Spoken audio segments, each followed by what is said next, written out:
Do you know I wrote a book for young people, and I knew that the young people in Nigeria couldn't afford the book. You know what I did? I went to the NMPC hospital. They bought that books in droves to give to young people during the holiday period. Now you understand your customer. I went to an ex-governor's wife. She bought the book. I sold over 10,000 copies of that book. You understand your customer.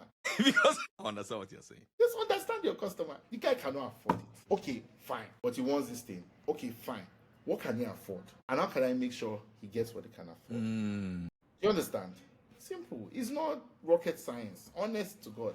It's very powerful. It's I find that, a lot of the times people bring in ideas, forgetting that those ideas themselves were researched. They didn't get to those ideas by the inspiration of the Holy Spirit, even though that one has its place. But I'm just saying that they did not pick it from the streets. They too did research and said, this is what works in our. And there's nothing that says you cannot tinker with it if it doesn't work in your environment. I thought that was powerful. Do you also advise your portfolio companies to make small bets like that? Make small bets, and you never can tell which one can just turn things around for your business. Yeah, I mean, you have to make, I even call them experiments, right? You don't know, and that's the power of research, right? Yes. You understand? So you don't know when you understand your customer, there are many ways that your customer problems can be solved, right? Some ways are more effective than others. So you need to measure. You understand? You need to have a measure. You get to know, okay, this channel brought in this. This channel brought in this. This channel brought in this. But what I notice about Nigerians is that when they try 3 channels, one channel is working. They will continue to run the others instead of canceling the remainder and focus. I had an entrepreneur there, they came to meet me and said, I'm finding you so difficult to advertise. She sells skincare products. I said, okay, what have you tried? He said, I've tried this. Instagram is working, but I'm finding it difficult to get Facebook to work. I said, okay, Instagram is working by a magnitude of 10 times. Forget Facebook now. Focus on your Instagram. That's what you do, right? You double down on what works and you ignore what doesn't work. So powerful. Right? Now, if things shift, you will see it in the trend line. Before I get into that, I want to thank we have a new presenting sponsor for the Portfolio Podcast now. Woo! I'm happy to announce that Seller is now the presenting sponsor of the Portfolio Podcast in this season of the Portfolio Podcast. Do you have a book inside of you? Do you have a creator business inside of you?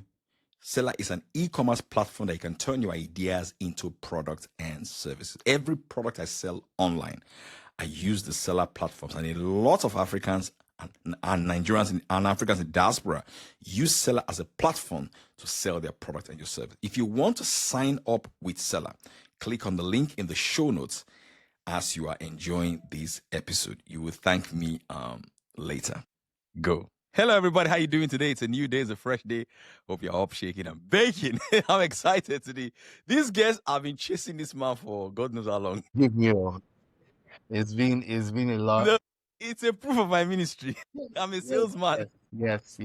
Iyinoluwa Aboyeji, how are you doing? Welcome to Very well. Well, thank you very much for having me on your podcast. Great. So the first question I want to ask you is, how did Flutterwave acquire its first 1,000 customers, and what was the playbook like? That's a great question. I mean, what we did to acquire our first 1,000 customers, Flutterwave's DNA is that it's an enterprise payments firm. So we didn't have the stomach for like Paystack. We don't do beautiful pages and running around SMEs, right? It's a great business, but just not our thing, right? So what we leveraged was partnerships. So I remember the first partnership we did, we did Access Bank. Access Bank had a lot of merchants that it was banking. Very good. Into it and say, hey, we need payment. Can you help us? At the time, the only option they had was sending them to InterSwitch.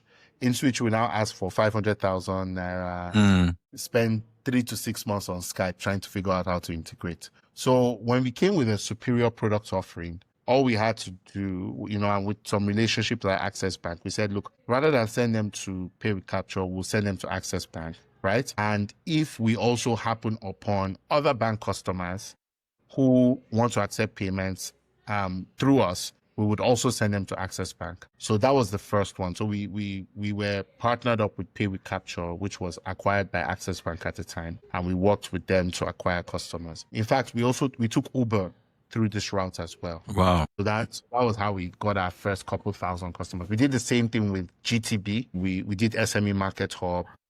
We did quite a number of other big firms. That's a great acquisition strategy. What didn't work?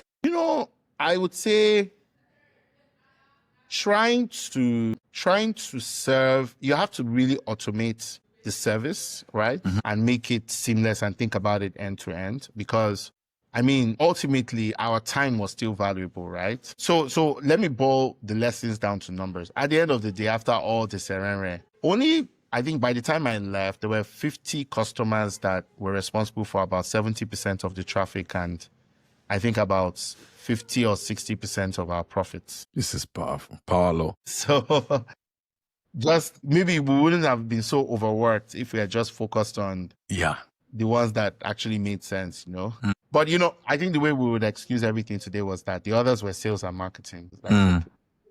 I don't know if that's the strategy they're using today, but that was what worked in our time. But that's a great way of looking at what is working and double down on it. Exactly.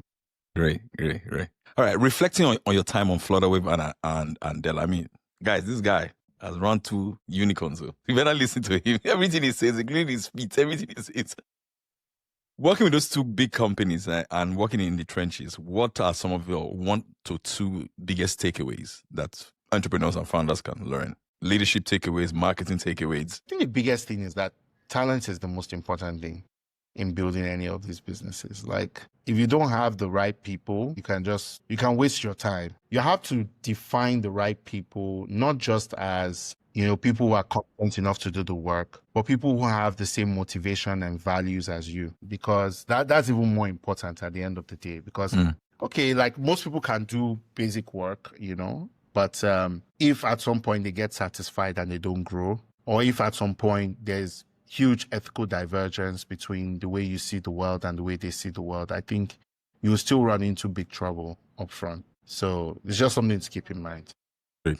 I think on the other side, what was the biggest marketing lesson I've learned? I think the biggest marketing lesson I've learned is, like, you really need to understand and predict your customers' behavior to be able to sell to them. So if you don't know your customer well enough, it's like, I sort of have a sense of what my 5-year-old can and cannot do.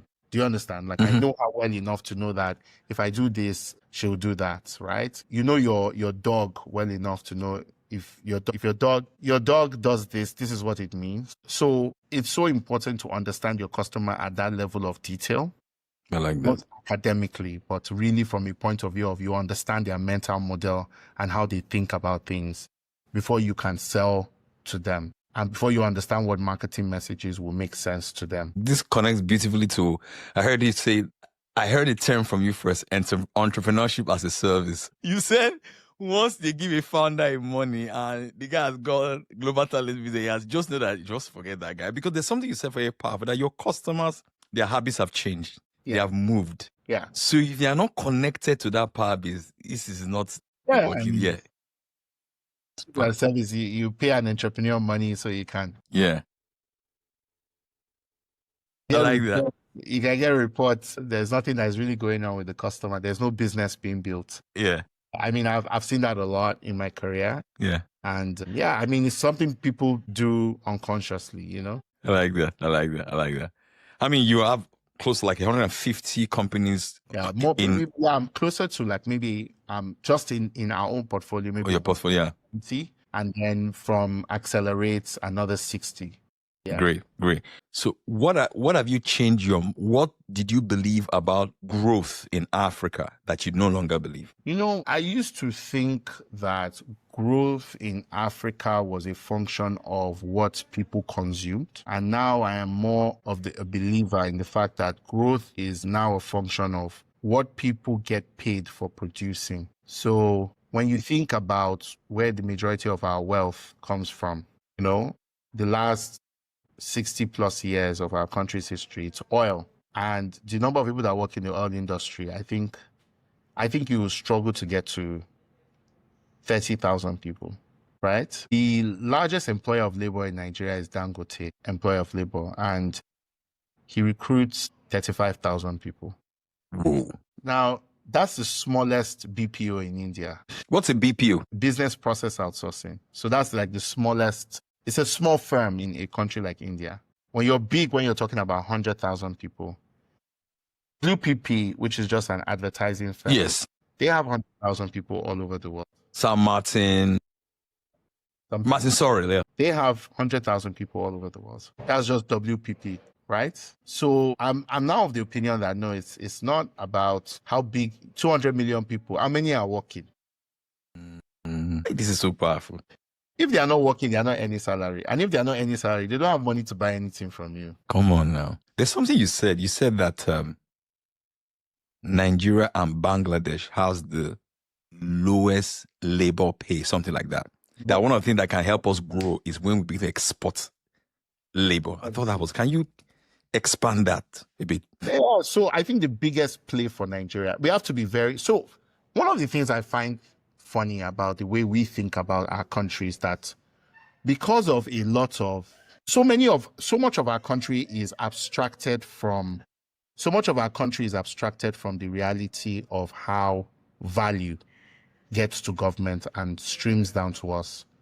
And for a very long time in the 70s and 80s, maybe even up until maybe 2014, right? The way that happened was NNPC, which was a joint venture with other companies that most Nigerians don't work in, would actually go explore oil, sell. None of us will see that except people who live in the Niger Delta, who are a very small proportion of the country. And then the money gets deposited in NNPC and paid into the government, right? Then the government has a budget and everybody goes to Abuja and collects that money. For a good 40 years, that was our reality of how we saw money and value. Do you understand? Yeah. But the world has changed now, right? NNPC is not as big as it used to be in terms of its contribution to the country's economy. You understand what I'm saying? And now the only advantage we have is no longer oil, but our population. So when people start talking about things like, oh, Nigeria should industrialize, I said, for who? Because yes, you have 200 million people, but the vast majority of them can't actually afford to buy anything. Because either they are young, half of that 200 million people, half of them are under the age of 40. No. Half of them are under the age of 19. So they can't buy anything. You understand what I'm saying? Yeah, fully. The other half, so you're left with 100 million people, right? The other half, you want to industrialize for them, but the largest employer of labor in your country only pays 35,000 people. Do you understand what I'm saying? Yeah. Who would buy those things you are making?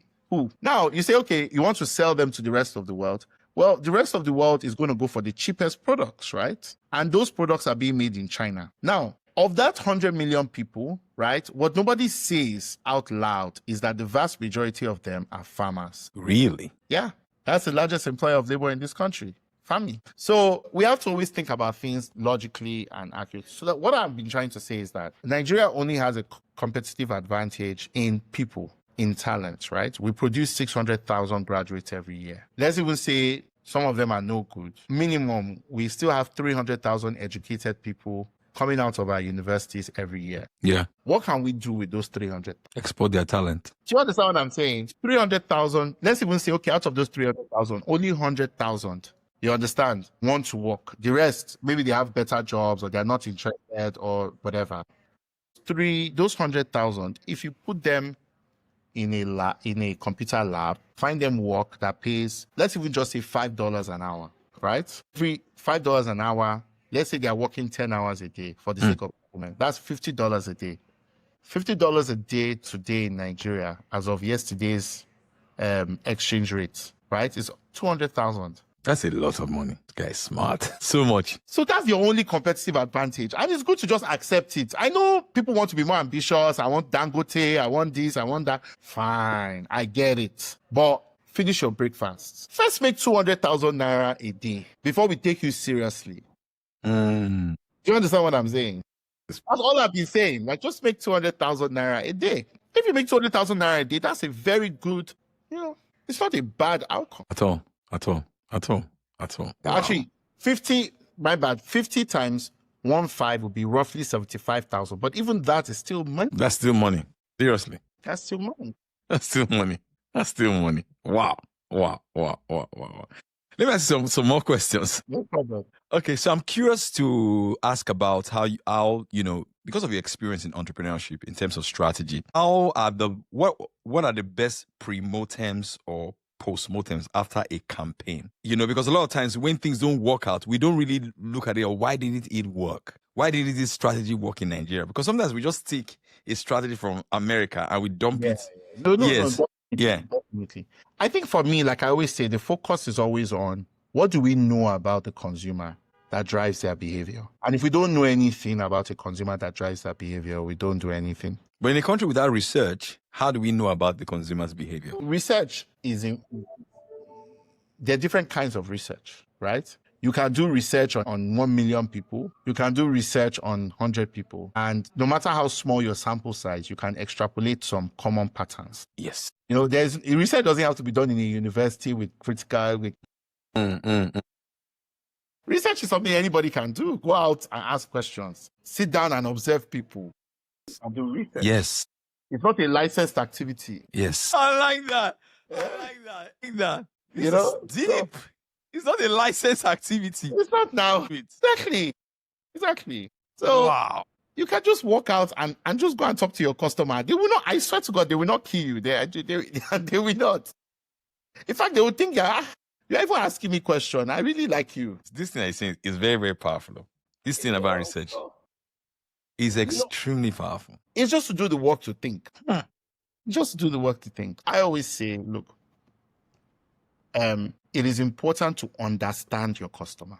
Understand your customer. Don't have assumptions about your customer. Just understand them. McKinsey doesn't need to understand them for you.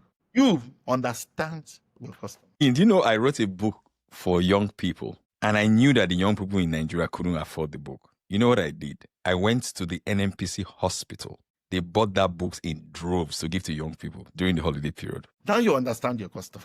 I went to an ex-governor's wife, bought the book. I sold over 10,000 copies of that book. You understand your customer. Because I understand what you're saying. Just understand your customer. The guy cannot afford it. Okay, fine. But he wants this thing. Okay, fine. What can he afford? And how can I make sure he gets what he can afford? You understand? Simple. It's not rocket science. Honest to God. It's find that, a lot of the times people bring in ideas, forgetting that those ideas themselves were researched. They didn't get to those ideas by the inspiration of the Holy Spirit, too, even though that one has its place. But I'm just saying that they did not pick it from the streets. They too did research and said, this is what works in our. And there's nothing that says you cannot tinker with it if it doesn't work in your environment. I thought that was powerful. Do you also advise your portfolio companies to make small bets like that? Make small bets, and you never can tell which one can just turn things around for your business. Yeah, I mean, you have to make, and I even call them experiments, right? You don't know, and that's the power of research, right? Yes. You understand, so you don't know when you understand your customer, there are many ways that your customer problems can be solved, right? Some ways are more effective than others. So you need to measure. You understand? You need to have a measure. Get to know, okay, this channel brought in this. This channel brought in this. This channel brought in this. But what I notice about Nigerians is that when they try 3 channels, one channel is working. They will continue to run the others instead of canceling the remainder.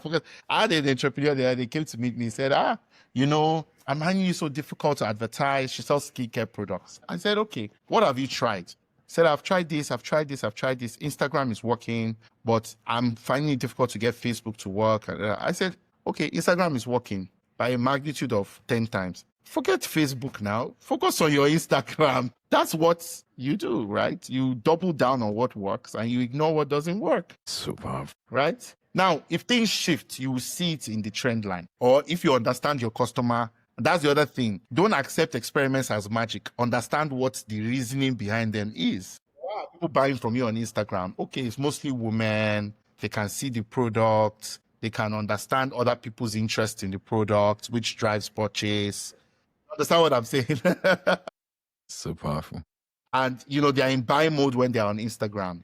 That's their shopping mall. So you understand the factors. If that changes and now they're on TikTok, you understand, you do an experiment before everybody else gets there, and you start to sell on TikTok. And if it's picking up, you double down. That's right. So powerful. So powerful.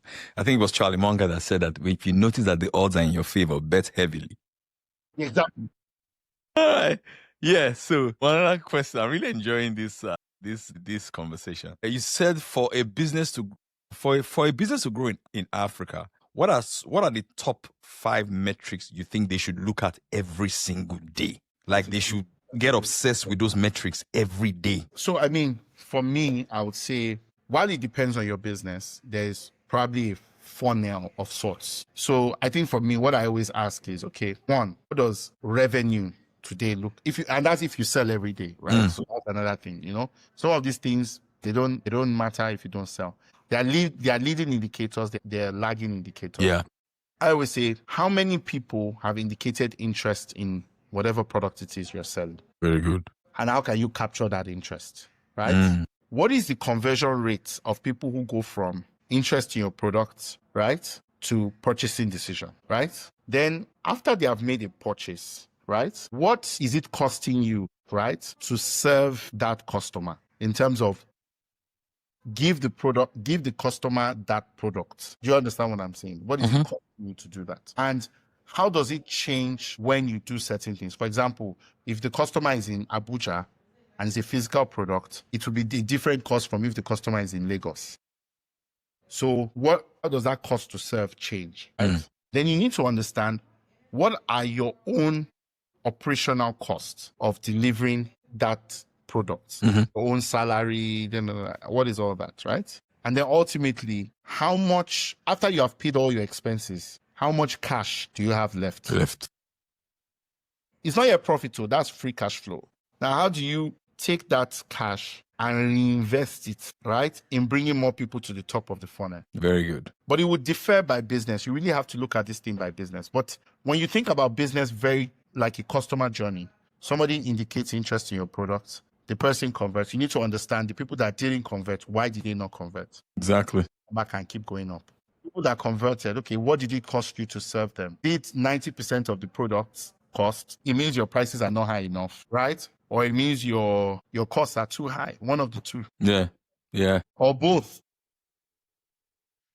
Very And you now understand your costs. Okay, you need to now understand what are your operating costs. Like after you have paid the cost of delivering the product, what are other operating costs, and how can you, at what pricing, at what volume would you be able, how much more can that infrastructure of people help you to expand? Understand? How are you expanding that? And what proportion of your cost is it? It should be going down. It should be going down every time. Fantastic. And then finally, when you have free cash flow, where do you invest that additional cash? And not clothes and shoes. You need to find a way to invest in it so that in either, where do you need to invest to reduce your costs or increase your revenue? Fantastic. It's so good. When you were in Waterloo, your friendship with Pierre, you got exposed to tech, and Jeremy Johnson told you something very powerful. He's a co-founder of Andela. It told you that Africans may go through the skill route instead of the credential route, and that sparked an Andela for you. Why is it important for entrepreneurs to expose themselves in terms of travel, new experiences? Because you are a product of your exposure and triggered your hunger. Yeah, it's really important, and I would say, travel is not the only way, so that people don't feel left out. Travel is not the only way. Sometimes reading actually does more. I mean, I'll tell you, I maybe learn more about entrepreneurship by reading than by travel. But it's helpful for you to also, when you have the opportunity, go and see what, this thing really is. And it's so important because you are the sum of the experiences you have, or you share, or are shared with you. Powerful. Right? If you can't be what you can't see, So I remember one of my very formative experiences when I was at Waterloo. I mean, I was an entrepreneur already, but I just thought it was play acting. One day, I remember we used to have this joke. We used to work 5 to 9, so 5 a.m. to 9 p.m. But that was only because those were the hours the bus ran. Do you understand what I'm saying? So the bus that we could take with our bus card only started at 5 and ended at 9. So if we didn't finish our work by 9, that means we're sleeping in the office or we have to walk home. And Canada is very, very cold. So you don't want to walk home. So that means you're basically sleeping in the office. So what happened for me was one day I came at 5 a.m. They barricaded our office, right? I now went to Tim Hortons just right next door. Yeah. Just get some coffee and wait until the office was open. So people now started coming in, my colleagues and everybody started coming, obviously because the office was barricaded. One of them sat down by me. I said, Gareth, what's up now? What's going on? He said, Dad said, haven't I read the papers this morning? I said, no, I've not read it. What thing concern me, concern paper? He then said, that one of the startup that sits right next to me got bought by Google. And they announced it this morning. So they barricaded that office because they didn't want anybody who had found out by then to contaminate Google's environment with anything because they were going to move to Google's office. So it was like a security. Mm-hmm. And they bought their startup for $40 million. My brother, what is their startup doing? You know, all these lockers, this Amazon smart lockers, that was doing. So when I saw that, I was like, this thing must be possible now. Shebi, the guy beside me, he doesn't have two heads. We used to go and drink noodles together. We used to go and drink pho. You understand what I'm saying? He doesn't have two heads. I know the guy now. So when that kind of thing happens to you, right, you're like, okay, look, there's a way. There is no doubt that there is a way. Yeah. Now, just for me to find way. And that's a very different experience from reading it in a book. Yeah. Or, hearing about it on television or reading about it on TechCrunch. This one, now next to you, it happened. Understand what I'm saying? So it changes your perspectives. I appreciated the environments that I had the pleasure of spending time in because they really showed me what was possible. And those thoughts encouraged me when I came back home and things got hard because I knew that, okay, even if things are so hard, at some point, if we can get past this stage, it is possible. Yeah, so powerful. I mean, you spoke about the fact that so that we don't leave people out, that you don't need to travel to be exposed. Exactly. So like it was from books. What are some of your favorite entrepreneurship books coming up, and what are your favorite entrepreneurship books now at this stage of your life? So I read, when I was coming up, one of the most important books I read was a book called Founders at Work by Jessica Simpson. So it's like a compilation of different stories of different founders. I really liked it. I think there's a lot of books like 0 to 1 that are helpful for helping you understand the technology landscape and what is important about it. Today, I love reading biographies. I read biographies any day. I read JP Morgan's biography. I'm leafing through. I'm supposed to read John D. Rockefeller's biography. The biography I'm reading now is this Belewura. Okay, I don't know. Belewura was one of the founders of NCNC and NNDP. She was a market woman. She was the founder of the Lagos Market Women Association. Wow. The Lodgers of Lagos. Abibatu Mogaji was her mentee.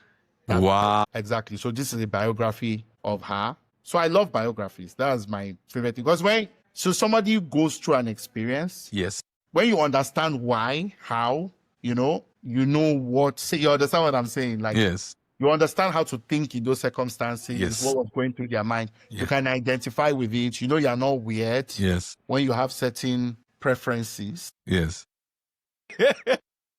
I love reading biographies. That's my favorite genre I stopped reading fiction a long time ago. Wow. Yeah, I like that. You said that your dad was a cab driver and your mom sold fish. What lasting lessons did that impress upon you seeing that growing up? My family, one thing I picked up was that Nigeria is a country that a lot of people say it's not possible for you to move up in the social mobility. Yes. But my experience is different, right? Because my parents, when I was born, my parents were not wealthy people, right? Like I said, my dad was driving Kabu Kabu. My mother was selling ice fish. And she became a pastor. Both of them were graduates. They didn't have work. They were looking for work for very long periods of time. Eventually, my dad got a job at Now Merchant Bank. My mother went into ministry. She was a lab technician for a while. Then she went into ministry. Then like that, from there, my dad got into Shell as working for the pension fund administrator. My mom was also in ministry, continued to go into ministry. So over, my lifetime, I watched my parent. My father now is the G of Foursquare. Wow.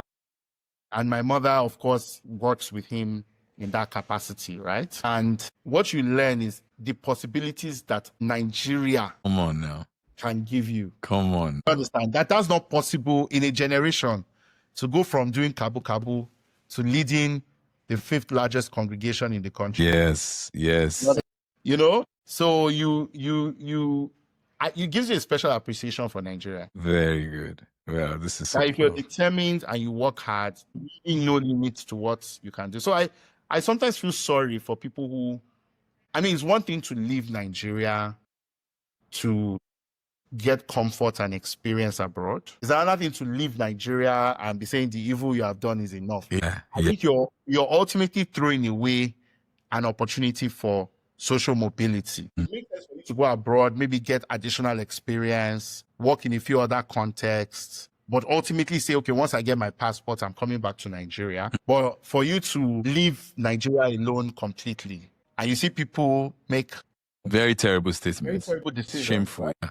Very terrible decisions, like selling your house. I think there's a dumb way to sell your house, and things like that. You don't do those types of things because ultimately you will still come back. Yeah. You understand what I'm saying? Yeah. Because your best chance of social mobility is here. They're never going to let you be equal in their society. And the opportunities for social. Have you ever heard of a cobbler, a taxi driver becoming a GO of a? Not gonna happen.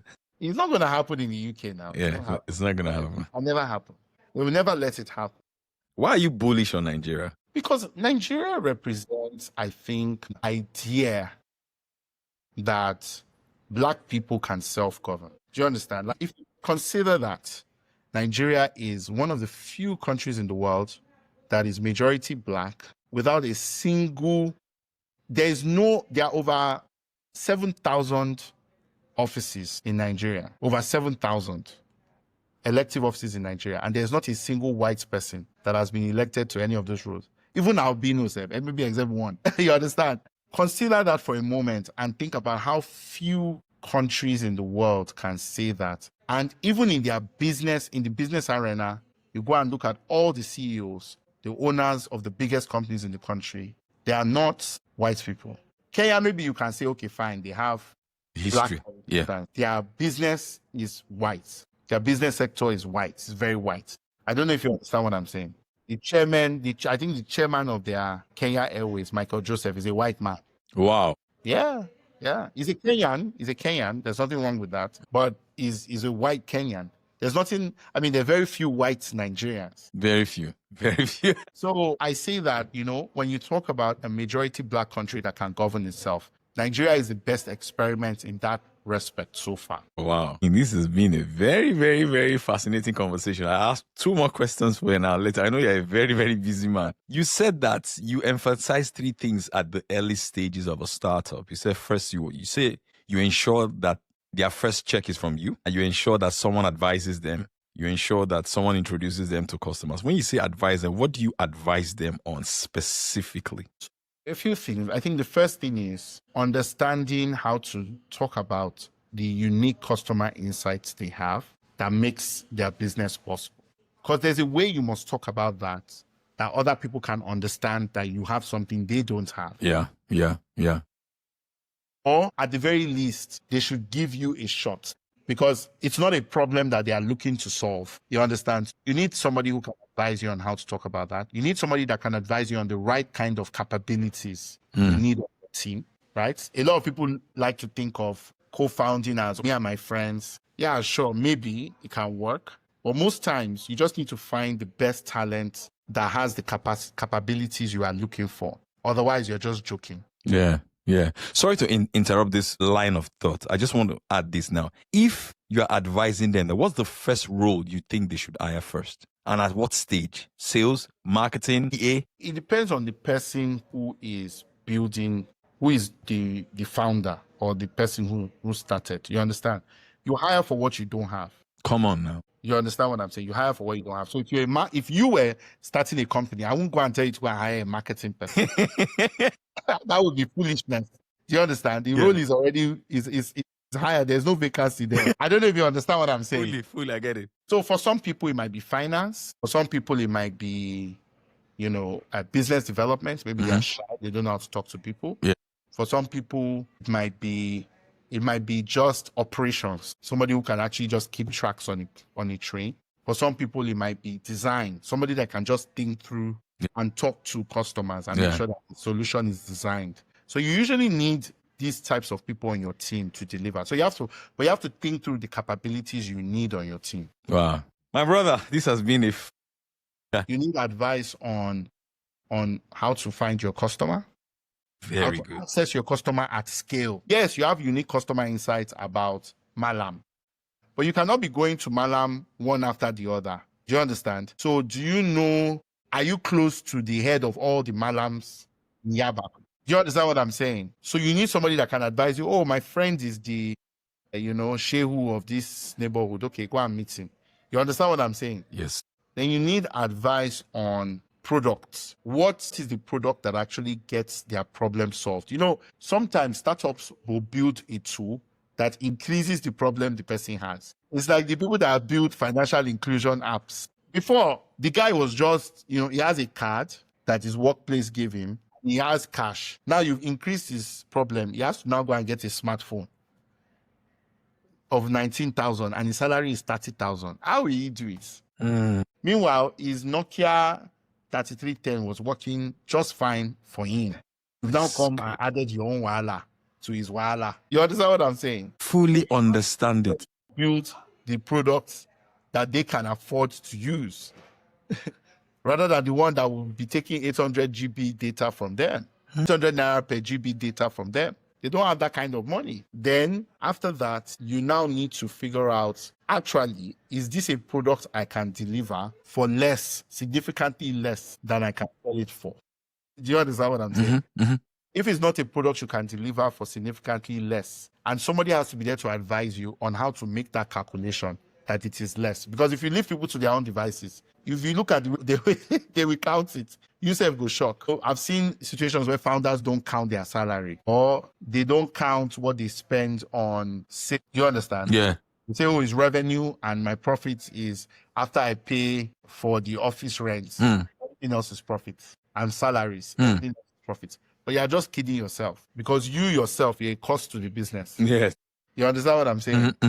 So that's how people run into trouble when they don't have the right advice on financials. This has been a fascinating conversation. So I'm happy that I waited this long for it. No problem. Anytime. I hope you enjoyed yourself. I'll stop the recording. I'll say one or two things with you before I close. So guys, click on the subscribe button on YouTube. I couldn't even say the subscribe because I was so engrossed in the conversations. If you're listening on Spotify, click on the subscribe button. Apple, click on the plus sign. Write a comment. Send me a DM of how much you enjoyed this episode. Before I get into that, I want to thank we have a new presenting sponsor for the Portfolio Podcast now. Woo! I'm happy to announce that Seller is now the presenting sponsor of the Portfolio Podcast in this season of the Portfolio Podcast. Do you have a book inside of you? Do you have a creator business inside of you? Seller is an e-commerce platform that you can turn your ideas into products and services. Every product I sell online, I use the Seller platforms, and a lot of Africans and Nigerians and Africans in diaspora use Seller as a platform to sell their product and your service. If you want to sign up with Seller, click on the link in the show notes as you are enjoying this episode. You will thank me later. Speaking about selling yourself and learning how to sell. All right. I put together 2 of my books, Irresistible, How to Attract Your Ideal Customers, and 15 Simple Ways to Sell Anything to Anyone, plus 2 of my past webinars, 5 hours each, 10 hours of great content about sales and marketing, plus 23 book summaries, including this one that I'm just reading right now, that I'm doing a podcast about right now. I summarize the book and its application to your business. You get all of that for less than $10. If you want that, click on the link on the show notes. If you are listening to this on Spotify, the link on the show notes if you are watching me on YouTube, or if you are listening to this on Apple Podcasts, and get that. A lot of people have been getting it, and somebody said to me that, you mean I got all of this value for less than $10 per full? It feels like I cheated you.